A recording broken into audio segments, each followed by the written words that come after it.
అన్న అన్న అక్కడ అంత ఘోరం జరిగిపోతే ఇక్కడ రిలాక్స్ అవుతున్నావా? ఇది ఏమంటున్నావు? అక్కడ గీతాంజలి చనిపోయి ఉంటే పాట వింటున్నావా?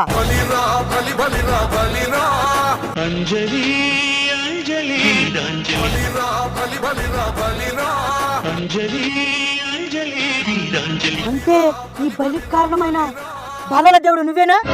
Totally credit goes to you. అంతా జగన్నాటకం. ఏంటన్నా ఇది? ఈ అన్న ఫార్ములా చెప్తా విను. మన శత్రువుకి ఎవరైనా సపోర్ట్ చేస్తే, వాళ్ళని మనం ఏదైనా చేస్తే అది ఖచ్చితంగా ప్రజల్లో మనకి నెగిటివ్ అవుతా ఉంది. అదే మనకి సపోర్ట్ చేసే వాళ్ళని మనమే వేసేసి శత్రు ఖాతాలో నెట్టేస్తే అది మనకి ప్లస్ అవుతుంది. రేపు వై నాట్ 175 అవుతుంది. నీ 175 కోసం అక్కడ 100 సంవత్సరాల జీవితాన్ని ఆర్పేసావా? అంజలి అంజలి గీతాంజలి.